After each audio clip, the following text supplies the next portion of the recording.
তাআলা বলেন কেমন আচরণ করতে হবে তার ব্যাখ্যা আয়াতে দিচ্ছেন ইম্মা ইয়াবলুগান্না ইনদাকাল কিবারা আহাদুহুমা আও কিলাহুমা ফালা তাকুল লাহুমা উফ উফ ওয়ালা তানহারহুমা وقل لهما قولا كريما আল্লাহ তাআলা কুরআনুল কারীমের এক আয়াতে বলেন তোমার মাতা-পিতার একজন অথবা উভয়জন যদি বার্ধক্য হয়ে যায়, বার্ধক্য অবস্থায় যখন বয়স হয়ে যায়, মা বাবার একজন অথবা উভয়জনকে তুমি যদি পেয়ে যাও, মা বাবার সামনে তুমি এমন কোন আচরণ করবে না, এমন কোন কথা বলবে না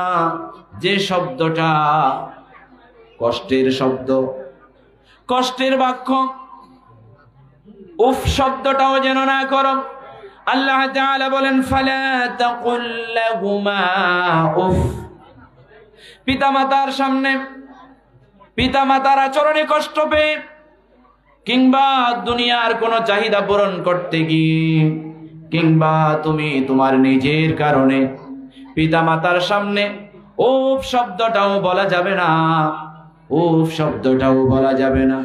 অথচ আমার বন্ধুগণ, আমার দেশের যুবক ভাইয়েরা, আমার দেশের তরুণীরা, মা বাবা যদি বলে ডানে যাও তারা বামে যাওয়ার চেষ্টা করে। মা বাবা যদি বলে তুমি কলেজে যাচ্ছ ঠিক আছে, কলেজের নামে বান করে কটেজে যায়ও না, এটা আজকের যুবক যুবতীরা মানে না। জোরে বলেন ঠিক কিনা? মা বাবার কষ্ট আছে না নাই? মা বাবা যদি একটু ডানে যেতে বলে তারা বামে যায়, আর বামে যেতে বললে ডানে যায়। তার মানে কোন সন্তানকে যদি বলে যাও একটু বাজারে যাও, মুখের উপরে ছুড়ে মারে বলো তোমার 3 নাম্বার সন্তান আছে।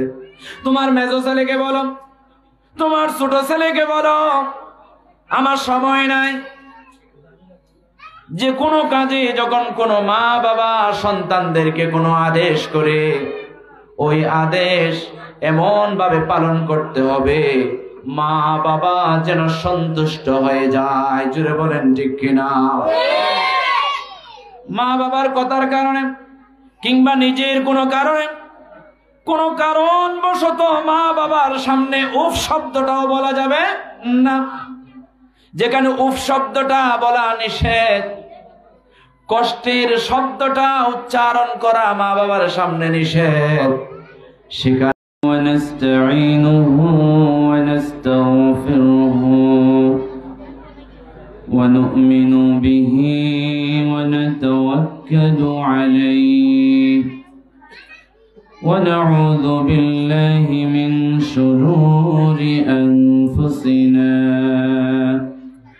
ومن سيئات أعمالنا من يهده الله فلا مضل له ومن يضلله فلا هادي له نشهد أن لا إله إلا الله وحده لا شريك له ونشهد أن سيدنا ونبينا وحبيبنا ومولانا وأولانا محمدا عبد الله ورسوله أما بعد فأعوذ بالله من الشيطان الرجيم بسم الله الرحمن الرحيم وقضى ربك ألا تعبدوا إلا إياه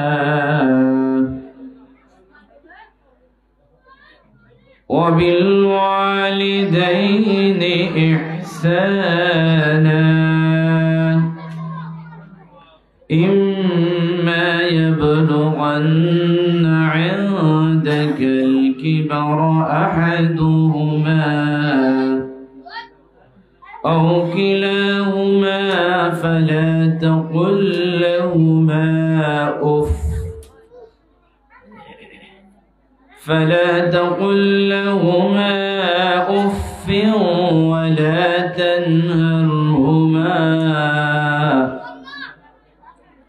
ولا تنهرهما وقل لهما قولا كريما واخفض لهما جناح الذل من الرحمة وقل رب ارحمهما كما ربياني صغيرا صدق الله العظيم. وقال رسول الله صلى الله عليه وسلم رضا الرب في رضا الوالد وسخط الرب في سخط الوالد. وقال تعالى في شان حبيبه إن الله وملائكته يصلون على النبي يا أيها الذين آمنوا صلوا عليه وسلموا تسليما. اللهم صل على سيدنا مولانا محمد وعلى آل سيدنا مولانا محمد. একটু মোহাব্বত নিয়ে পড়ি। আল্লাহুম্মা সাল্লি আলা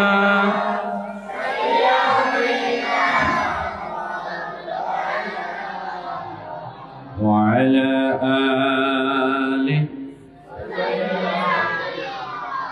মাওলানা মুহাম্মদ। তোমাকে ডাকি যদি একবার আল্লাহ আমাকে কাছে টানো বারবার। তোমাকে ডাকি যদি একবার আল্লাহ আমাকে কাছে টানো বারবার। যদি পথ ভুলে যায় আমাকে দিও ঠাই। যদি পথ ভুলে যায় আমাকে দিও ঠাই। দিও দিশা এইটুকু আবেদার আল্লাহ আমাকে কাছে টানো বারবার। আল্লাহুম্মা সাল্লি আলা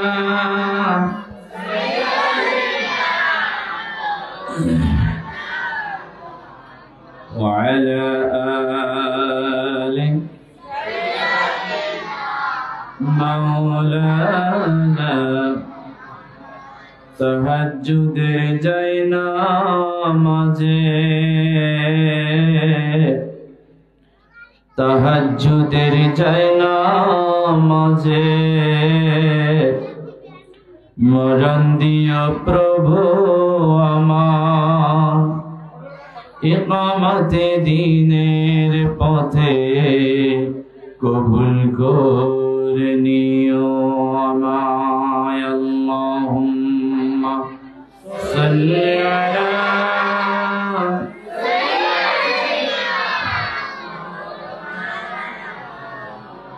ওয়া আলা আলি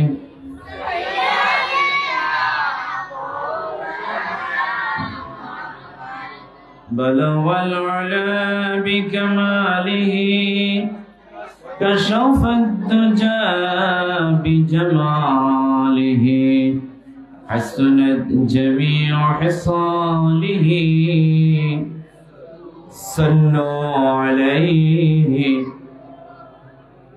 সবাই পড়ছি রব্বি জিদনি ইলমা রব্বি ইশরাহ লি সাদরি ওয়া ইয়াসসির লি আমরি واحلل عقدة من لساني يفقهوا قولي سبحانك لا علم لنا إلا ما علمتنا إنك أنت العليم الحكيم الحمد لله ربنا لك الحمد حمدا كثيرا طيبا مباركا فيه يا ربي لك الحمد كما ينبغي لجلال وجهك وعظيم سلطانك সবাই পড়ছি আল্লাহু আকবার কাবীরা আলহামদুলিল্লাহি কাসীরা ওয়া সুবহানাল্লাহি বুকরাতাও ওয়া আসীলা প্রশংসা করলাম কার সদা সর্বদা প্রশংসা হবে কার প্রশংসা করলে খুশি হয় কে প্রশংসা করলে রাজি হয়ে যায় কে প্রশংসা করলে নিয়ামত বাড়িয়ে দেয় কে প্রশংসা করলে রিজিক বাড়িয়ে দেয় কে প্রশংসা করলে সম্মান বাড়িয়ে দেয় কে সে আল্লাহর জন্য প্রশংসা করার দরকার আছে না না প্রশংসা করলে আসমানের নিচে জমিনের উপরে একজন নারাজ হয়ে যায় তিনি কে শয়তান শয়তান এমন ভাবে নারাজ হয়ে যায় শয়তান এমন ভাবে নারাজ হয়ে যায় পেছন থেকে হাওয়া চাটতে চাটতে আল্লাহু আকবারের ধ্বনি যখন শুনে কোরআনের কথা যখন শুনে আল্লাহর গুণকীর্তন যখন শুনে প্রশংসার কালাম যখন শুনে শয়তান এবং শয়তানের দল বল গোষ্ঠী সুদ্ধা হাওয়া চাটতে চাটতে ভারতের বর্ডার ক্রস করে জোরে বলেন ঠিক কিনা আমার বন্ধুগণ শয়তানের দল বল তারা ভারতমুখী জোরে বলেন ঠিক কিনা তারা যখন বাংলাদেশে খেদানি কাইতে কাইতে আর থাকার জন্য জায়গা পায় না এমনকি ইঁদুরের গর্ত লুকাবার জন্য যখন পায় না সর্বপ্রথম তারা পালানোর জন্য একটা জায়গা খুঁজে পায় সেটা হচ্ছে ভারত জুড়ে বলেন ঠিক কিনা ভারতের রাজত্ব আর বাংলাদেশে চলবে না ইনশাআল্লাহ আমি অধিকার নামতেছি না আমার একটা নির্দিষ্ট বিষয় আছে আমি প্রত্যেক মাহফিলে ধারাবাহিক একটা বিষয়ের উপরে আলোচনা করি আজকেও তার ব্যতিক্রম হবে না ইনশাআল্লাহ আল্লাহ আমাদের সবাইকে একটু ধৈর্য সহকারে একটু চুপ থেকে কোরআনুল কারীমের কথা যখন শুরু হয় তখন কথা বলা যায় আমার বন্ধুগণ আমি ধারাবাহিক আজকেও তার ব্যতিক্রম নয় একটা বিষয়ের উপরে আলোচনা করব ইনশাআল্লাহ আল্লাহ তাআলা আমাকে আমি যে বিষয়টি চয়ন করেছি এই বিষয়ের আলোকে কোরআন এবং হাদিসের আলোকে কথা বলা তৌফিক এবং আপনাদের মনের কানে শুনে অন্তরে লালন করে বাস্তব জীবনে প্রতিফলন ঘটাবার তৌফিক দান করুন বলি আমিন প্রিয় হাজিরিন এই মঞ্চে আমি প্রায় আজকের মাহফিল সহ হয়তোবা 3 থেকে 4 বার আলহামদুলিল্লাহ বলেন মাঝখানে করোনা ভাইরাসের কারণে আমরা মাহফিল করতে পারি না আপনারা মাহফিল করতে পারেন নাই আমার সাথে যোগাযোগ রেখেছেন আমি আলহামদুলিল্লাহ শুকরিয়া করছি কৃতজ্ঞতা প্রকাশ করছি এরপরে করোনা ভাইরাসের পরে প্রশাসনিক কারণে করোনা ভাইরাসের পাশাপাশি বাংলাদেশে একটা ভাইরাস ছিল তার নাম হচ্ছে স্বৈরা শাসক জোরে বলেন ঠিক কিনা যেদিকে পালায়ন করেছে সেদিক থেকে যেন কিয়ামত পর্যন্ত আর ফিরে না আসে জোরে বলেন আমিন পৃথিবীর জমিনে কোন রাষ্ট্রে এমন নজির নাই যে প্রধানমন্ত্রী সহ এমপি মন্ত্রী যা আছে তাদের গোষ্ঠী সুদ্ধা যে পালায়, এমন কোন পৃথিবীর ইতিহাসে নজির নাই। জোরে বলেন ঠিক কিনা? শুধু তাই নয়, তারা আবার মাঝে মাঝে বলে যে আমরা চট করে ঢুকে পড়বো। জোরে বলেন ঠিক কিনা? বলে যে আমরা একটু দেশের অবস্থা যেহেতু একটু বেহাল দশা, এজন্য আমরা একটু লুকিয়ে আছি, গোপনে একটু কৌশল করছি, আমরা দল বল নিয়ে শক্তি সহ আবার আবির্ভাব হব। জোরে জোরে বলেন না নাউজুবিল্লাহ। আমরা ইতিহাসের পাতায় এটাও পড়েছি, স্বৈরা শাসক এবং শয়তানের দল এবং গোষ্ঠী, শুনে রাখো, ইতিহাসে আমরা এটাও পড়েছি যে পৃথিবীর কোন জমিনে নজির নাই যে স্বৈরা শাসক একবার পালিয়ে গেছে আবার ফিরে আসছে। জোরে বলেন ঠিক কিনা? আমি আর ওদিকে নামবো। আমরা একটু আলোচনা শোনার জন্য নিজেদেরকে প্রস্তুত করি। লা ইলাহা ইল্লাল্লাহ,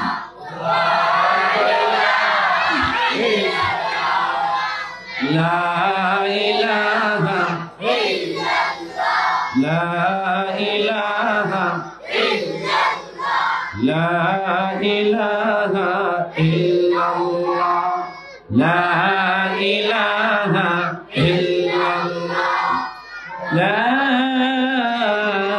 ইলাহা ইল্লাল্লাহ, মুহাম্মাদুর রাসূলুল্লাহ। সবাই বলি সাল্লাল্লাহু। তো বলতে চেয়েছিলাম আলহামদুলিল্লাহ, এখন এমন একটা সুন্দর পরিবেশ বাংলাদেশে হয়েছে, প্রত্যেকটা দিন বাংলার জমিনের আনাচে কানাচে হাজার হাজার মাহফিল হচ্ছে, কখনো কোনো বাধা নাই। জোরে বলেন ঠিক কিনা? আলেম ওলামারা একত্রিত হয়ে সেমিনার করছে, আলেম ওলামারা একত্রিত হয়ে সমাবেশ করছে, কোথাও টাস হচ্ছে না, টুস হচ্ছে না, বোমা পড়ছে না। জোরে বলেন ঠিক কিনা? কিন্তু আমরা দেখেছি প্রায় 17 বছর পর্যন্ত, 16.5 বছর কিংবা 17 বছর পর্যন্ত আমরা দেখেছি যে আলেম ওলামারা যখন এক জায়গায় হয় বলে যে জঙ্গিবাদের পরিকল্পনা করছে। জোরে বলেন নাউজুবিল্লাহ। তো প্রিয় হাজিরিন, অনেক বছর পর আপনাদের সাথে আবার সাক্ষাৎ করালেন তিনি কে? আপনাদের পার্শ্ববর্তী এলাকা বাদশাগুনা, এখানে প্রত্যেক বছর আসি, আমাকে নিয়ে আসেন এই যে প্রিয় ভাই আমাদের মুবারক ভাই, উনি অ্যাডভোকেট, পাশাপাশি সামাজিক কাজে নিজের জীবনটাকে উৎসর্গ করেছেন। বলি আলহামদুলিল্লাহ। আল্লাহ তাআলা তার এই নেক কাজগুলো, দ্বীনি কাজগুলো, ধর্মীয় কাজগুলো আরো বেশি করবার তৌফিক আল্লাহ তাকে দান করুন, বলি আমিন। আল্লাহ তাকে কবুল করুন, বলি আমিন। আর আপনাদের সাথে সাক্ষাৎ হবার জন্য সবচাইতে বেশি ভূমিকা যার, তিনি হচ্ছেন আমাদের রেজাউল করিম ভাই। আল্লাহ তাআলা তার হায়াতের মধ্যে বরকত দান করুন, বলি আমিন। প্রিয় হাজিরিন, আমরা এবার সরাসরি আলোচনায় প্রবেশ করছি। আজকে আলোচনার বিষয় হচ্ছে পিতামাতার মর্যাদা। আমি চেয়েছিলাম যে আমার নামের পিছনে বারবার ভাইয়েরা জিহাদি লাগাইয়া দেয়, তো জিহাদি একটা গরম করে একটা আলোচনা করে চলে যাবে, কিন্তু ভাইয়েরা আমাকে বলছেন যে মা বোনদেরকে নিয়ে একটু আলোচনা করেন, এবং সন্তানরা আজকে মা বাবার অবাধ্য হয়ে যায়। মা বাবা মাথার ঘাম পায়ে ফেলে, রক্তকে পানি করে সন্তানদেরকে একটা অবস্থানে নিয়ে যেতে চায়, কিন্তু সন্তানরা মা বাবাকে সেই গুরুত্ব দেয় না। মা বাবার বাধ্য হয়ে মা বাবা যা বলে তা করতে চায় না। জোরে বলেন ঠিক কিনা? সুতরাং আমাদের যুবক ভাইয়েরা, তরুণ ভাইয়েরা, তরুণ তরুণীরা যেন মা বাবার প্রতি শ্রদ্ধাশীল হয়, মা বাবাকে মর্যাদা দেয়, মা বাবার বাধ্য সন্তানে রূপান্তরিত হয়। তাহলে আমাদের এই বিষয়ে আলোচনা করার দরকার আছে না নাই? আল্লাহ তাআলা আমাকে এই বিষয়ের আলোকে কিছু কথা বলবার তৌফিক আল্লাহ দান করুন, বলি আমিন। আল্লাহ তাআলা কোরআনুল কারীমে বলেন, ওয়া ক্বাদা রাব্বুকা আল্লা তা'বুদু ইল্লা ইয়্যাহু ওয়া বিল ওয়ালিদাইনি ইহসানা। আল্লাহ তাআলা কোরআনুল কারীমের আয়াতে বলেন, একতার ফয়সালা হয়ে গিয়েছে, এই বিষয়ে চূড়ান্ত সিদ্ধান্ত দেওয়া হয়েছে। আসমানের নিচে জমিনের উপরে একমাত্র কেবলমাত্র শুধুমাত্র ইবাদত হবে কার? এক নম্বরে আল্লাহর ইবাদত, দুই নম্বরে আল্লাহ তাআলা বলছেন ওয়াবিল ওয়ালিদাইনি ইহসানা। আল্লাহ তাআলা বলছেন, তোমরা সন্তানদেরকে উদ্দেশ্য করে বলছেন, মানব জাতির মা বাবার রক্ত পানি করে মাথার ঘাম পায়ে ফেলে এবং মায়ের কষ্টের পর কষ্ট ধৈর্য ধারণ করে যেদিন সন্তানকে ভূমিষ্ঠ করে, সেদিন গরু জবের মতো করে রক্ত খেয়ে প্রবাহিত করে। পৃথিবীর সবচাইতে কঠিন একটা অবস্থা পাড়ি দিয়ে যে সন্তানটাকে দুনিয়ার মুখ দেখায়, ওই মায়ের কথা এবং বাবার কথা আল্লাহ তাআলা বলছেন, দুই নম্বরে তোমরা পিতা মাতার সাথে সদ্ব্যবহার করো। যেটা বলেন আল্লাহু আকবার। ভাই সাউন্ডটা একটু ক্লিয়ার করো, ভাইয়া সাউন্ডটা একটু ক্লিয়ার করো। আমার বন্ধুগণ, আল্লাহ তাআলা আল্লাহর ইবাদতের পরে আল্লাহ তাআলার ইবাদতের পরে এই আয়াতের মধ্যে নবীর কথা বলে নাই, আদম আলাইহিস সালামের কথা বলে নাই, ইব্রাহিম আলাইহিস সালামের কথা বলে নাই, মুহাম্মদ সাল্লাল্লাহু আলাইহি ওয়াসাল্লামের কথা বলে নাই। আল্লাহ তাআলা এই আয়াতের প্রথম অংশে বলেন, একতার ফয়সালা হয়ে গিয়েছে, চূড়ান্ত সিদ্ধান্ত হয়ে গিয়েছে, একমাত্র কেবলমাত্র শুধুমাত্র ইবাদত করতে হবে কার? আরো জোরে বলেন কার? আমরা ইবাদত করি কার? আমরা মাথা ঠেকাই কার কাছে? আমরা জিকির করি কার জন্য? আমরা নামাজ পড়ি কার জন্য? আমরা রোজা রাখি কার জন্য? আল্লাহ তাআলা বলছেন ইবাদত করতে হবে কার? আল্লাহ। কোন দাদা বাবুর ইবাদত, কোন শক্তির, কোন পরাশক্তির ইবাদত বন্দেগী করার সুযোগ নাই। একমাত্র ইবাদত হবে কার? আল্লাহ। মা বাবার সাথে অনেক সন্তান খারাপ আচরণ করে মা বাবাকে মেরেছে, এমন নজির বাংলাদেশে আছে না? না, বাংলাদেশে এমন নজির আছে। সন্তানরা মা বাবাকে মারে, সন্তানরা মা বাবাকে খাবার দেয় না। সন্তান যখন বিয়ে করে ফেলে, বউ এত আদরের হয়ে যায়, সন্তান তার কাছে এত আদরের হয়ে যায়, তার মা বাবাকে ভুলে গিয়ে স্ত্রী, পুত্র, কন্যা সন্তান, ছেলে সন্তান তার কাছে গোটা পৃথিবীর সবচাইতে আপন হয়ে যায়। জোরে বলেন নাউজুবিল্লাহ। আমার বন্ধুগণ, কিসের মোহে পড়ে, কোন মায়ায় পড়ে আপনি আপনার মাকে ভুলে গিয়ে মাকে বাবাকে এক ঘরে করে আপনি পৃথক হয়ে যাচ্ছেন? আমাদের ঘরে সন্তানরা বউ আনার পরে মা বাবার কাছ থেকে আলাদা হয়ে যায়, সেটা এখানে আছে কি নাই? আছে? আছে? নাই? এই এলাকায় নাই মনে হয়। আমার বন্ধুগণ, কিছু পরিবারের মেয়েদের কারণে আজকে সন্তানরা মা বাবাকে এক ঘরে রেখে বউ বাচ্চাকে নিয়ে পৃথক হয়ে যায়, আলাদা হয়ে যায়। আমাদের দেশে এটাকে জুদা হবে না, জুদা জুদা হয়ে যায়। আমার বন্ধুগণ, আমার বোনেরা বুঝে না, বুঝে না, বুঝে না। তারা যদি বুঝতো কোন পরিবারের সন্তানেরা তার নিজের মা বাবাকে আলাদা রেখে নিজের পরিবারের সাথে জীবন কাটাইতো না। জোরে বলেন ঠিক কিনা? আমার বন্ধুগণ, আমি বোঝাতে চাচ্ছি, যে সন্তান মা বাবা মাথার ঘাম পায়ে ফেলে রক্তকে পানি করে কষ্টের পর কষ্ট সহ্য করে নিজের সর্বোচ্চ বিলীন করে সন্তানটাকে মানুষের মতো মানুষ করেছে, বড় করেছে, সেই সন্তান মা বাবাকে ভুলে আলাদা হয়ে যাচ্ছে। কখনো সন্তান চাই না, সন্তান চায় না মা বাবাকে থেকে দূরে সরে যাওয়ার, আর মা বাবাও চায় না সন্তানটাকে পৃথক করে দিতে। একমাত্র নারীর কারণে হয়ে যায়। জোরে বলেন ঠিক কিনা?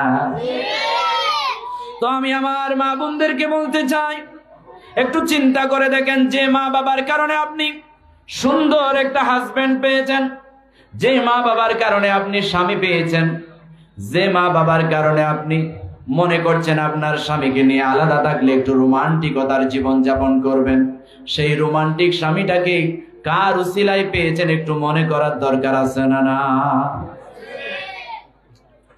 আমার বন্ধুগণ, মাইকের আওয়াজ যত দূরে যাচ্ছে আমার মা বোনের একটু কান কাটা করে শোনেন।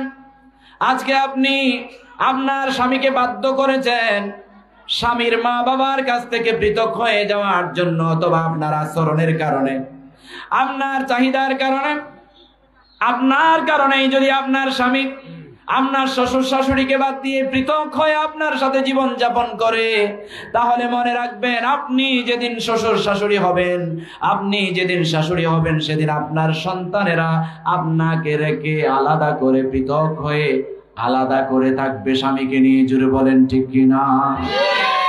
আপনি আজকে আপনার শ্বশুর শাশুড়িকে নিয়ে যে আচরণ করবেন, সে আচরণ একদিন আপনার সন্তান আপনাকে কড়াই গন্ডায় হিসাব দেবে। জুড়ে বলেন ঠিক কিনা? আমার বন্ধুগণ, আপনার মা বাবাকে ফেলে যাদের ঘরে আপনি বড় হয়েছেন 20 বছর, 25 বছর, 30টা বছর, ওই ঘরটাকে ত্যাগ করে আপনি আপনার যে সমাজে বড় হয়েছেন ওই সমাজটা ত্যাগ করে, যে ভাইদের আদরে বড় হয়েছেন, যে আত্মীয় স্বজনের ছোঁয়ায় বড় হয়েছেন, তাদের সবাইকে ফেলে আপনি এমন একটা ঘরে আসছেন যে ঘরে আপনার আপনজন বলতে কেউ ছিল না। নতুন আপনজন, আপনার জীবনে সব চাইতে বড় আপনজন পৃথিবীতে যিনি বিয়ের পরে হয়ে যায়, সেটা হচ্ছে আপনার স্বামী। জুড়ে বলেন ঠিক কিনা? এরপরে যখন বিবাহ হওয়ার পরে আপনাদের সুন্দর একটা ছোট্ট পরিবারে যখন ফুটফুটে একটা সন্তান আসে, তখন শ্বশুর শাশুড়ির চাইতে, স্বামীর চাইতেও বেশি মোহাব্বতের আদরের হয়ে যায় মা বাবা ওই ফুটফুটে সন্তানটা। জুড়ে বলেন ঠিক কিনা? আমার কথা কি বোঝা যায়? বুঝতে কষ্ট হচ্ছে? আমার বন্ধুগণ, একটু কান কাড়া করে মনোযোগ সহকারে শোনেন। আমি কিচ্ছা কাহিনী, গল্প গুজব বলি না, সরাসরি কোরআন এবং হাদিসের আলোকে বোঝাবার চেষ্টা করছি আপনাদেরকে। যখন আমার মা বোনদের এক ঘরে ছোট্ট একটা সংসারে সুন্দর একটা ফুটফুটে একটা শিশু সন্তান, ছেলে হোক মেয়ে হোক, চলে আসে, তখন দুনিয়ার জমিনে একটা নারীর জন্য তার সন্তানের চাইতে আদরের, মোহাব্বতের আর কিছুই হয় না। জোরে বলেন ঠিক কিনা? আমরা দেখেছি অনেক সংসার ভেঙে যাচ্ছে, তো ভেঙে যাচ্ছে। সন্তান যখন একটা হয়েছে, সন্তানের কারণে আর সংসার ভাঙে না। জোরে বলেন ঠিক কিনা? আমার বন্ধুগণ, ও আমার মা বোনেরা, আপনার কাছে আপনার সন্তান এত প্রিয়, এত মহাব্বতে, যার কারণে আপনার স্বামীর চাইতেও মহাব্বত সন্তানের কাছে, শ্বশুর শাশুড়ির চাইতেও সন্তানের কাছে মহাব্বত। তাহলে একটু চিন্তা করে দেখেন, আপনার সন্তান যদি আপনার কাছে এত মহাব্বতের হয়ে যায়, এত ঘনিষ্ঠ হয়ে যায়, আপনার শ্বশুর শাশুড়ি আপনার স্বামীকে যে জন্ম দিয়েছেন, ওই স্বামী, আপনার স্বামীটাও আপনার শ্বশুর শাশুড়ির এত আদরের সন্তান। জুড়ে বলেন ঠিক কিনা? কোন মোহে পড়ে, কোন মায়ায় পড়ে, কোন ভালোবাসার মায়া জালে পড়ে আপনি শ্বশুর শাশুড়ির সাথে খারাপ আচরণ করছেন। এই আচরণ একদিন আপনার সন্তানের স্ত্রী আপনাকে উপহার দেবে। জুড়ে বলেন ঠিক কিনা? কাজেই আমি আমার ভাইদেরকে বলবো, স্ত্রীর কথা না শুনে, আর বোনদেরকে বলবো, আপনার মা বাবার কথা, আপনার পরিবারের কথায় কান না দিয়ে প্রতিবেশী মহিলারা কে কিভাবে জীবন যাপন করছে সেদিকে না তাকিয়ে আপনি আপনার স্বামী শ্বশুর শাশুড়ি নিয়ে সুন্দর জীবন যাপন করেন, সেখানেই বরকত, সেখানে কল্যাণ, সেখানে মর্যাদা, সেখানে শান্তি, সেখানে শান্তির ঠিকানা। জুড়ে বলেন ঠিক কিনা? কেউ পৃথিবীতে টিকে থাকবে না। আজকে আপনার শ্বশুর শাশুড়ি দুনিয়া থেকে চলে যাবে, কালকে আপনি শ্বশুর শাশুড়ি হয়ে যাবেন। এরপরে আপনি আপনার শ্বশুর শাশুড়িকে যা উপহার দিয়েছেন তা আপনার সন্তানের স্ত্রী, আপনার সন্তান একইভাবে উপহার দেবে। আপনিও একদিন থাকবেন না। সেই কঠিন সময় পার করে আপনাকে মৃত্যুর দিকে ঢলে পড়তে হবে। সেই কষ্ট নিয়ে সন্তানের অমর্যাদা, বৌমার অমর্যাদা নিয়ে আপনাকেও একদিন মৃত্যুবরণ করতে হবে। আমরা পৃথিবীতে কেউ টিকে থাকবো না। জোরে বলেন ঠিক কিনা?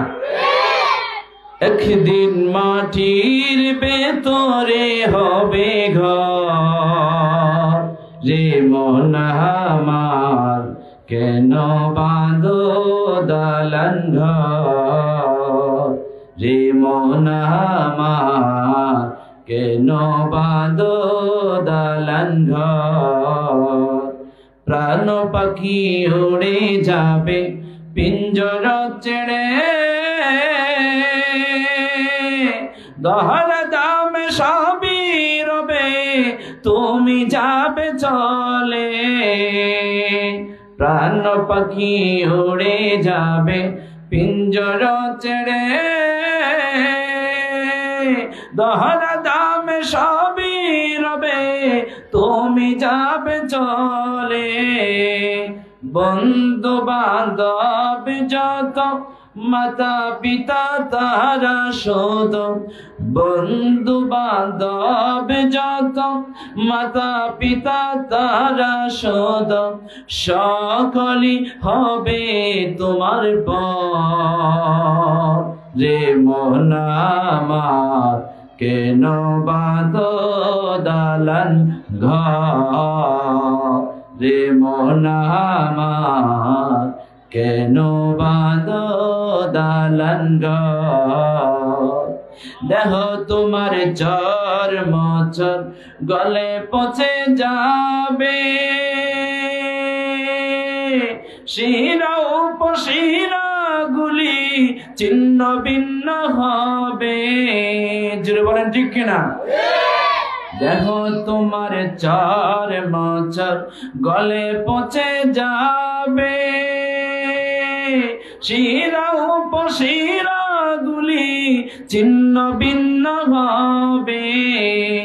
মন্ড মেরুদণ্ড হবে তোমার খণ্ড খণ্ড, মন্ড মেরুদণ্ড হবে তোমার খণ্ড খণ্ড। পরে রবে মাটির উপর, রে মন আমার কেন বাঁধো দালান ঘর। একদিন মাটির ভেতরে হবে ঘর, রে মন আমার কেন বাঁধো দালান ঘর। লা ইলাহা ইল্লাল্লাহ, জিকির করি লা ইলাহা ইল্লাল্লাহ, লা ইলাহা ইল্লাল্লাহ, লা ইলাহা ইল্লাল্লাহ মুহাম্মাদুর রাসূলুল্লাহ। আমার বন্ধুগণ, আল্লাহ তাআলা কোরআনুল কারীমের এক আয়াতে বলছেন, আমরা মা বাবার সাথে কেমন আচরণ করব তা আল্লাহ তাআলা কোরআনুল কারীমে ঘোষণা করছেন। ওয়া কুল লাহুমা কওলান কারীমা, তোমরা মা বাবার সাথে সম্মানজনক আচরণ করো। পৃথিবীতে যত সুন্দর আচরণ আছে যত সুন্দর শব্দ চয়ন আছে, যত মোহাব্বতের, যত ভালোবাসার, যত আদর মাখা, যত মধু মাখা কথা আছে, সব মধু মাখা কথাগুলো মা বাবার সাথেই বলতে হবে। জোরে বলেন ঠিক কিনা? আজকে আমরা পাশের বাড়ির ভাবির সাথে সুন্দর কথা বলি, পাশের বাড়ির চাচির সাথে ভালো কথা বলি, চাচার সাথে কাকার সাথে ভালোবাসার কথা বলি, বন্ধুর বাবার সাথে, বান্ধবীর বাবার সাথে সুন্দর কথা বলি। কিন্তু আমার বন্ধুগণ, সন্তান হয়ে নিজের মা বাবার সাথে সুন্দর কথা বলে না, মার্জিত কথা বলে না, সুন্দর আচরণ করে না। এর চাইতে বড় আফসোস আর একজন সন্তানের জন্য পৃথিবীতে নাই। এর চাইতে বড় আফসোস একটা মা বাবার জীবনে আর নাই। আমার বন্ধুগণ, আপনার মা বাবা ছোট্টবেলায় আপনার সাথে কেমন আচরণ করেছেন, একটু আপনার ছোট্টবেলার দিকে তাকান। আল্লাহ তাআলা কুরআনুল কারীমের কোন আয়াতে ঘোষণা করছেন, ওয়াখফিদ লাহুমা জানাহাজ যুল্লি মিনার রাহমা ওয়া কুর রাব্বিরহামহুমা কামা রাব্বায়ানি সগীরা। সবাই পড়ি, রাব্বিরহামহুমা কামা রাব্বায়ানি সগীরা। আল্লাহ তাআলা ঘোষণা করছেন, ওয়াখফিদ লাহুমা জানাহাজ যুল্লি মিনার রাহমা। সর্বাবস্থায় আমাদেরকে আমাদের মা বাবার জন্য এমন ভাবে রহমতের ডানা বিছিয়ে রাখতে হবে, যখন যা প্রয়োজন মা বাবার, যখন যেভাবে সহযোগিতা প্রয়োজন, যখন যেভাবে মা বাবার আদর প্রয়োজন, যখন যেভাবে মা বাবার সেবা প্রয়োজন, যখন যেভাবে যে অবস্থায় মা বাবার যা প্রয়োজন তা সন্তানকে দায়িত্ব নিয়ে মেটানোর দরকার আছে না? না,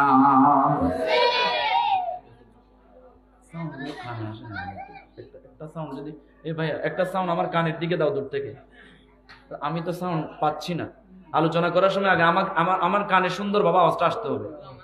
হ্যাঁ, এগুলো একটু ঘুরাই দাও, দূর থেকে ঘুরাই দাও। একটু জিকির করি, লা ইলাহা ইল্লাল্লাহ, লা ইলাহা ইল্লাল্লাহ, আর জোরে লা ইলাহা ইল্লাল্লাহ, লা ইলাহা ইল্লাল্লাহ,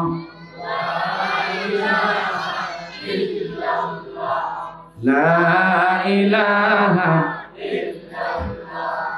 তুমি আরশে তাকো প্রভু, আমরা জমিনে। তুমি আরশে তাকো প্রভু, আমরা জমিনে। তবু তোমারি প্রেম জমে হৃদয় গহীনে। আমরা তোমারি গোলাম গো, অন্য কারো না। আলিমুল গায়ব তুমি, মালিক রব্বানা। আলিমুল গায়ব তুমি, মালিক রব্বানা। আল্লাহ, সবাই আল্লাহ আল্লাহ আল্লাহ আল্লাহ আল্লাহ আল্লাহ আল্লাহ আল্লাহ আল্লাহ আল্লাহ আল্লাহ আল্লাহ আল্লাহ আল্লাহ আল্লাহ, লা ইলাহা ইল্লাল্লাহ মুহাম্মাদুর রাসূলুল্লাহ। আর বন্ধুগণ, আল্লাহ তাআলা বলেন, রব্ব রব্বিরহামহুমা কামা রব্বায়ানি সগীরা। সন্তানরা মা বাবার জন্য কিভাবে দোয়া করবে তাও শিখিয়ে দিলেন। জোরে বলেন আল্লাহু আকবার। মা বাবার সাথে কেমন আচরণ করবে তাও শিখিয়ে দিলেন। আর নামাজ পড়ে পড়ে ইবাদত করে করে, কোরআন তিলাওয়াত করে করে, জিকির আজকার করে করে, নফল বন্দেগী করে করে, দুখানা হাত আল্লাহর দিকে তুলে মা বাবার জন্য কিভাবে দোয়া করবেন তাও আল্লাহ শিখিয়ে দিলেন। জোরে বলেন আল্লাহু আকবার। আল্লাহ তাআলা আমাদেরকে দোয়া শিখিয়ে দিলেন। আরো একটু বরকতের জন্য পড়ি, রব্বিরহামহুমা কামা রব্বায়ানি সগীরা। হে প্রভু, এই মুনাজাতে আমরা কি বলছি একটু দেখেন। হে প্রভু, আপনি আমার মা বাবার প্রতি দয়া প্রবশ হয়ে যান। ছোট্টবেলায় আমার মা বাবা আমার উপরে যেভাবে দয়া প্রবশ হয়েছিল, আল্লাহু আকবার। ছোট্টবেলায় আপনারা আপনাদের সাথে আমাদের সাথে আমাদের মা বাবারা দয়া প্রবশ হয়ে গিয়েছিলেন। জুড়ে বলেন ঠিক কিনা? কেমন দয়া প্রবশ হয়েছিল একটু আমি বলি, আপনাদেরকে বিশ্লেষণ করি। আপনি যখন ছোট্টবেলায় আপনার ঘরে আপনার মা যখন দুনিয়ার মুখ দেখাবার সুযোগ করে দিলেন, আপনি যখন মায়ের গর্ভে ছিলেন, ঠিক সেই মুহূর্তে আপনি যেন পেটের ভিতরে কষ্ট না পান, পেটের ভিতরে যেন ব্যথা না পান, পেটের ভিতরে যেন মরে না যান, পেটের ভিতরে যেন মায়েরা পেটের ভিতরে যেন সন্তানরা কষ্ট না পায়, সেই দিকটাও লক্ষ্য রেখেছেন। জুড়ে বলেন ঠিক কিনা? মা একবার ডানে, মা একবার বামে, মা একবার ডান কাত হয়ে শোয়, একবার বাম কাত হয়ে শোয়, আবার বসে থাকে, আবার হাঁটাহাঁটি করে। আমার বন্ধুগণ, কখনো মন চাইলেও যেমন ইচ্ছা তেমন ভাবে আপনাকে পেটে ধারণ করে ঘুমাইতে পারে নাই। জুড়ে বলেন ঠিক কিনা? তাহলে আমাকে আর আপনাকে মায়েরা গর্ভ ধারণ করেও তারা রহম করেছেন পেটের ভিতরে। জুড়ে বলেন ঠিক কিনা? দয়া প্রবশ হয়েছেন পেটের ভিতরে রেখে। এরপরে আপনার বাবা কি করছে জানেন? আপনার মাকে বেশি কষ্ট দেয় নাই। ঘরের কাজগুলো মায়ের পাশাপাশি বাবাও করেছেন। সারাদিন রোদে পড়ে, সারাদিন ব্যবসা প্রতিষ্ঠানে সময় দিয়ে, সারাদিন চাকরিতে সময় দিয়ে যখন বাবা ঘরে আসে, আপনার মায়ের দুঃখ কষ্ট ভরা আপনাকে দুনিয়ার মুখ দেখাবার জন্য পেটে ধরেছেন। এজন্য আপনার মা অনেকটা সময় মাঝে মধ্যে চুলার মধ্যে যেতে পারে না, অনেক সময় কাপড় কাচাইতে পারে না, অনেক সময় ঠিকভাবে ঘুমাইতে পারে না। এজন্য মায়ের কষ্টের দিকে তাকিয়ে আপনার বাবাও আপনার মায়ের পাশাপাশি আপনাকে দুনিয়ার মুখ দেখাবার জন্য অনেক কষ্ট মাথা পেতে নিয়েছে। জোরে বলেন ঠিক কিনা? আর সেই মা যখন আপনাকে যেদিন দুনিয়ার মুখ দেখাবেন, সেদিন আপনি যখন ডেলিভারি হবেন, মেডিকেল সায়েন্টিস্টরা গবেষণা করে বের করেছে, একদল মেডিকেল সায়েন্টিস্টরা বলছেন, মা যখন সন্তানকে দুনিয়ার মুখ দেখায় তখন মা এমন ভাবে কষ্ট অনুভব করে, একটা মানুষের 40টা হাত দিয়ে এক জায়গায় করে যদি বিশাল একটা হাতুড়ি নিয়ে আঘাত করে চূর্ণ বিচূর্ণ করে ফেলে, একসাথে কষ্ট দিয়ে 40টা হাত দিকে আঘাত করে যতটা কষ্ট পাবে তার চাইতেও হাজার গুণ, তার চাইতেও হাজার হাজার গুণ কষ্ট পায় মা বাবা যখন সন্তানদেরকে দুনিয়ার মুখ দেখায় সেদিন। জুড়ে বলেন আল্লাহু আকবার। সেই মাকে যদি কষ্ট দিয়ে থাকেন কেউ, আজকেই তওবা করে ফেলেন, না হয় কিয়ামতের আগ পর্যন্ত আপনি 1000 বার তওবা করলেও আল্লাহর দরবারে আপনার একটা সিজদাও কবুল হবে না। জুড়ে বলেন ঠিক কিনা? আপনি মাকে কষ্ট দিয়ে যদি ফজরের নামাজ পড়তে যান, হাদিস শরীফে আসছে, সহিহ বর্ণনায়, বুখারী শরীফের বর্ণনায় আসছে, আল্লাহ আপনার ফজরের নামাজ কবুল করবে না। আর আপনি যদি দিনের বেলায় মাকে কষ্ট দেন, রাত্রি বেলা নামাজ পড়তে যান, আল্লাহ যতক্ষণ আপনার উপরে আপনার মা যতক্ষণ আপনার উপরে অসন্তুষ্ট, ততক্ষণ পর্যন্ত আল্লাহ আপনার নামাজ নয় কোনো ইবাদত কবুল করবে না। আল্লাহু আকবার। মা বাবাকে আর কষ্ট দিবেন? আল্লাহ তাআলা প্যারা হাবিব সাল্লাল্লাহু আলাইহি ওয়াসাল্লাম হাদিস শরীফে ঘোষণা করেন, রিদার রাব্বি ফি রিদাল ওয়ালিদি ওয়া সাখাতুর রাব্বি ফি সাখাতিল ওয়ালিদি। পিতামাতার সন্তুষ্টিতে আল্লাহ সন্তুষ্ট, পিতামাতার অসন্তুষ্টিতেই আল্লাহ অসন্তুষ্ট। একটু ভালোভাবে খেয়াল করেন, আল্লাহর প্যারা হাবিব সাল্লাল্লাহু আলাইহি ওয়াসাল্লাম হাদিস শরীফে ঘোষণা করেন, পিতামাতার সন্তুষ্টিতেই আল্লাহ সন্তুষ্ট, পিতামাতার অসন্তুষ্টিতেই আল্লাহ অসন্তুষ্ট। আচ্ছা বলেন তো, যারা পিতামাতাকে সন্তুষ্ট করে আল্লাহকে রাজি খুশি করেছেন, তারা দুনিয়াতে শান্তি পাবে কি পাবে না? কবরে শান্তি পাবে কি পাবে না? পরকালে মুক্তি পাবে কি পাবে না?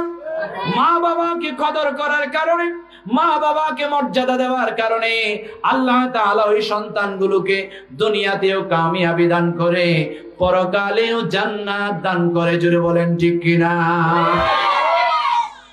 আর যারা মা বাবাকে কষ্ট দেয়, তারা দুনিয়াতে তো কষ্ট পাবে ঠিকই, তাদের কোনো ইবাদত আল্লাহর দরবারে কবুল হবে না, এবং আল্লাহ তাআলা তাদের উপর এত বেশি অসন্তুষ্ট, তারা জাহান্নামে যাবে। জোরে বলেন নাউজুবিল্লাহ।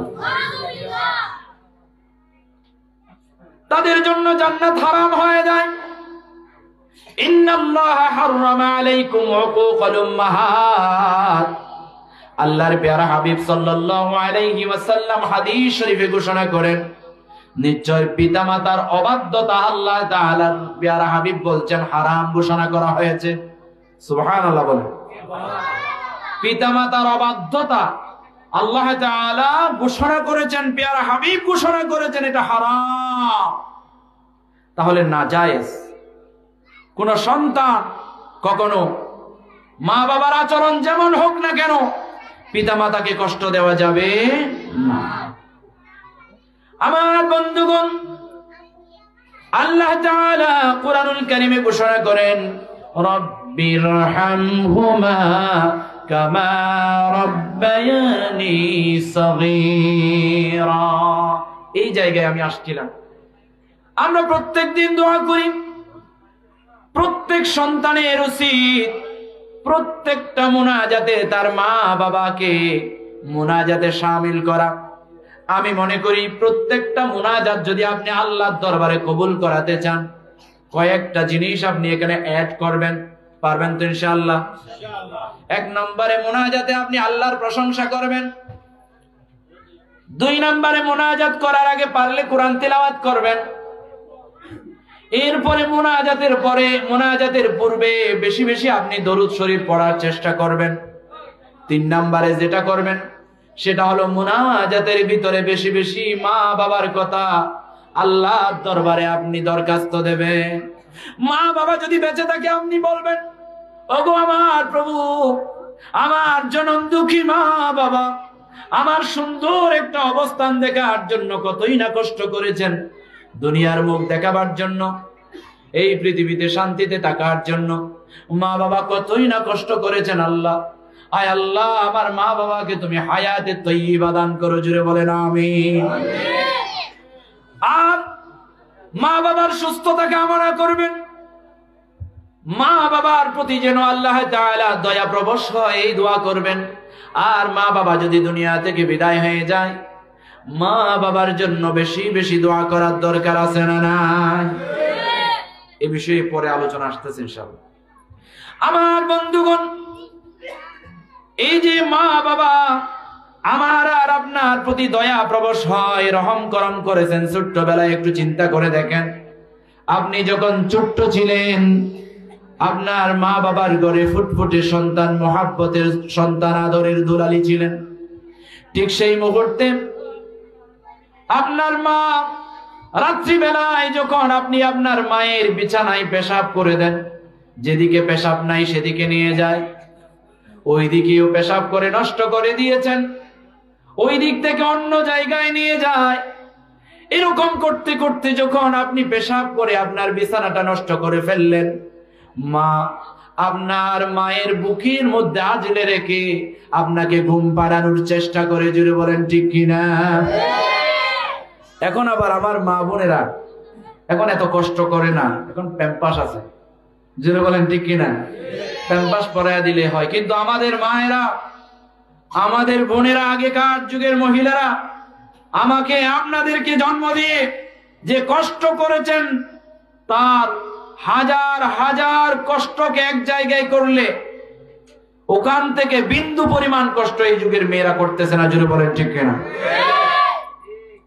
তারা কি করছে জানেন?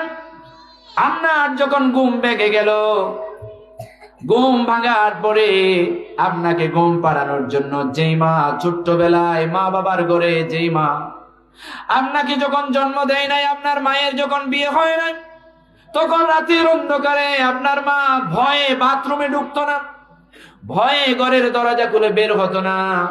এখন আপনার ঘরে আপনি যখন ঘুম থেকে উঠে গেলেন, ঘুম যখন ভেঙে গেল, ঠিক সেই মুহূর্তে আপনার মা আপনাকে কোলে তুলে নিল, এদিকে হাঁটে ওইদিকে হাঁটে ঘরের মধ্যে, আর আপনি ঘুমাচ্ছেন না। আপনার বাবা তো কষ্ট করে দিনের বেলায়, সকাল বেলা হয়ে গেলে ব্যবসা, সকাল বেলা হয়ে গেলে চাকরিতে চলে যায়, ওদিকে দিনের বেলায় ঘুমানোর কোনো সুযোগ নাই। এজন্য রাত্রিবেলা যেন আপনার বাবার ঘুম ভেঙে না যায়, সেই মা, যেই মা রাত্রিবেলা ঘর থেকে বের হতো না, সেই মা আপনার সন্তান আপনাকে নিয়ে কুলে করে নিয়ে রাতের অন্ধকারে 1টা বাজুক 2টা বাজুক কোনো ভয় নাই, সন্তানকে ঘুম পাড়াতে হবে। এই সন্তানটাকে নিয়ে ঘরের দরজা থেকে বের হয়ে, গান যদি নাও আসে, সঙ্গীত যদি মুখ দিয়ে নাও আসে, কোনোদিন সঙ্গীত গায় নাই, কোনোদিন গান গায় নাই, আপনাকে কি যেন গুনগুন গুনগুন করে পড়ে পড়ে গান গেয়ে গেয়ে আপনাকে ঘুম পাড়ায়, তিনি কে? মা।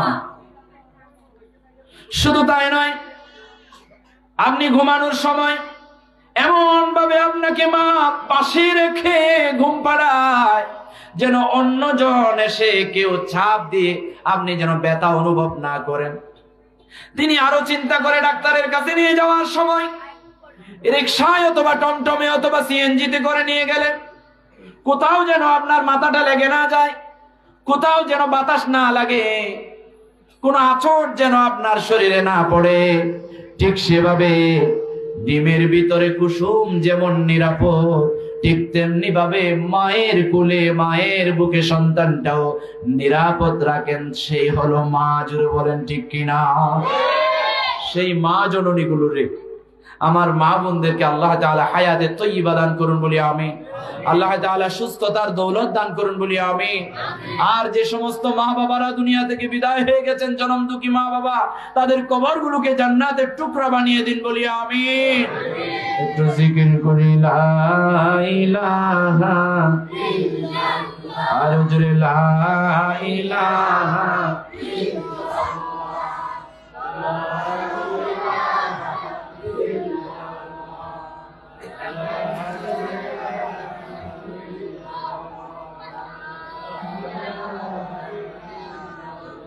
لا إله إلا الله، لا إله إلا الله، أرجو لا إله إلا الله، माफ करो माफ करो माफ करो माफ करो आमी गुनाहगार, माफ करो गो पाक परवान। যারা পারেন পড়েন, মাফ করো মাফ করো মাফ করো মাফ করো আমি গুনাহগার, মাফ করো গো পাক परवान। মায়া মোহে লুকিতাপে করেছি হাজার পাপ, রহম করম দিয়ে তোমার করো আগো করো পাক সাফ, রহম করম দিয়ে রহম করম দিয়ে তাদের রহমত জীবন গড় আমার মাফ করো আগো পাকে পরোয়ার তুমি যদি মাফ না করো আমায় জুলুমে বর্দ সবই ধ্বংস হবে হায় তুমি যদি মাফ না করো আমায় জুলুমে বর্দ সবই ধ্বংস হবে হায় মাফ করবে বলে তোমারই নাম গফুর গফার মাফ করো আগো পাকে পরোয়ার লা ইলাহা ইল্লাল্লাহ লা ইলাহা ইল্লাল্লাহ মুহাম্মাদুর রাসূলুল্লাহ।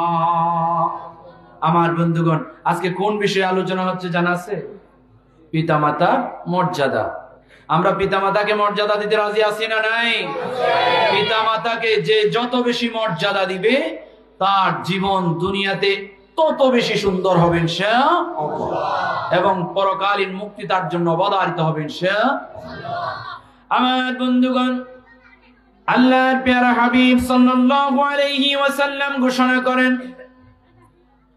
এক সাহাবা আল্লাহর নবীর কাছে জিজ্ঞাসা করছেন, ইয়া রাসূলুল্লাহ, ইয়া হাবিবাল্লাহ, আমাকে একটু জিহাদে যাওয়ার অনুমতি দেন। জিহাদের তামান্না আমাদের আছে না নাই? জিহাদের তামান্না নিয়ে আমাদের সবাইকে মৃত্যুবরণ করার তৌফিক দান করুন বলি আমিন। আমার বন্ধুগণ, যার অন্তরে জিহাদের তামান্না থাকবে না ওই ব্যক্তি মুনাফিক হয়ে মৃত্যুবরণ করবে। জোরে বলেন ঠিক কিনা? আমাদের আল্লামা দিলাওয়ার হুসাইন সাইদি রহমাতুল্লাহি আলাইহি সব সময় মুনাজাতের মধ্যে শহীদি মর্যাদা নিয়ে মৃত্যু কামনা করতেন। জোরে বলেন ঠিক কিনা? জিহাদি প্রেরণা তার ভিতরে চরম ভাবে গেঁথে গিয়েছিল। জোরে বলেন ঠিক কিনা? মনে কেউ কষ্ট নেবেন না। এই তাফসিরুল কোরআন মাহফিল কিভাবে হয় তার সূচনা বাংলার জমিনে করে গিয়েছেন আল্লামা দিলাওয়ার হুসাইন সাইদি রহমাতুল্লাহি আলাইহি। জোরে বলেন ঠিক কিনা? তিনি মরে যান নাই, তিনি শহীদ হয়েছেন। জোরে বলেন ঠিক কিনা? আর শহীদরা কখনো মরে না। জোরে বলেন ঠিক কিনা? তার অন্তরের এই জিহাদি প্রেরণা, বাংলার জমিনে ইসলামী শাসন বাস্তবায়ন করার প্রেরণা, বাংলার জমিনে কোরআনের রাজ কায়েম করার তামান্নাকে মাটির সাথে মিশিয়ে দেওয়ার জন্য ভারতের দালালি করা দালালরা যারা স্বৈরাচার বাংলার জমিন থেকে পালিয়েছে, তারা আল্লামা দিলাওয়ার হুসাইন সাইদি রহমাতুল্লাহি আলাইহিকে শহীদ করে ফেলেছেন। জোরে বলেন ঠিক কিনা? তিনি মরেন নাই, তাকে মেরে ফেলা হয়েছে। তিনি মরেন না, তিনি তামান্না করতেন, আশা করতেন যে শহীদই মৃত্যু। তো যাদেরকে বিষ প্রয়োগ করে মারা হয়, দেওয়াল পড়ে মরে যায়, ফিশারম্যান যারা সাগরে যায় বউ বাচ্চার রিজিকের সন্ধানে, ফিরে আসবে কি আসবে না তার কোনো আর গ্যারান্টি থাকে না, সেই মানুষগুলো যদি ঈমান যদি তাদের থাকে, রিজিকের সন্ধানে বের হয়েছে সাগরের পানে, সেখানে যদি পানির মধ্যে ডুবে মরে যায় তারাও শহীদ। সুবহানাল্লাহ বলেন। শহীদের 70-এর অধিক পর্যায় আছে। আর না হক ভাবে, অন্যায় ভাবে যদি কোনো জালেম কোন একজন ইমানদার মানুষকে মেরে ফেলে, তাহলে ওই মানুষ শহীদ। জুড়ে বলেন আল্লাহু আকবার। জালেমরা আমাদের আল্লামা সাইদি রহমাতুল্লাহি আলাইহিকে জুলুম করতে করতে মেরে ফেলেছে, তিনি শহীদ। আল্লাহ তাকে শহীদি মর্যাদা দান করুন বলি আমিন। তার কবরটাকে জান্নাতের টুকরা বানিয়ে দিন বলি আমিন। যত আলেম উলামা জালেমদের জুলুমের শিকার হয়ে মৃত্যুবরণ করেছে, শাহাদাত বরণ করেছে, তাদের মৃত্যুটাকে শাহাদাতের মৃত্যু হিসেবে আল্লাহ কবুল করুন বলি আমিন। আমার বন্ধুগণ, আমি বোঝাতে চেয়েছিলাম আমাদের জিহাদি প্রেরণা থাকতে হবে, জিহাদি তামান্না থাকতে হবে। জিহাদের চাইতেও একটা উত্তম কাজ হলো মা বাবার সেবা। জোরে বলেন না আল্লাহু আকবার। এক সাহাবা আল্লাহর নবীর দরবারে এসে বললেন, ইয়া রাসূলুল্লাহ, ইয়া হাবিবাল্লাহ, আমি জিহাদে যেতে চাই, জিহাদের অনুমতি দেন। আল্লাহর নবী সাল্লাল্লাহু আলাইহি ওয়াসাল্লামকে বলেন, ইয়া রাসূলুল্লাহ, আমাকে জিহাদের অনুমতি দেন। জিহাদে যদি আমি জিহাদ করতে যাই, যুদ্ধ করতে চাই, ইসলামকে বুলন্দ করার জন্য, কালিমার পতাকাকে উড্ডীন করবার জন্য, আমি যদি সেখানে মরে যাই, শহীদ হয়ে যাব, আর যদি আমি বাঁচতে পারি তাহলে গাজী হব, আমি জিহাদে যেতে চাই। আল্লাহর নবী সাল্লাল্লাহু আলাইহি ওয়াসাল্লাম বলেন, ও আমার সাহাবা, শোনো শোনো, তোমার ঘরে কি তোমার মা বাবা আছে নাকি? সাহাবা বললেন, ইয়া রাসূলুল্লাহ, আছে আছে।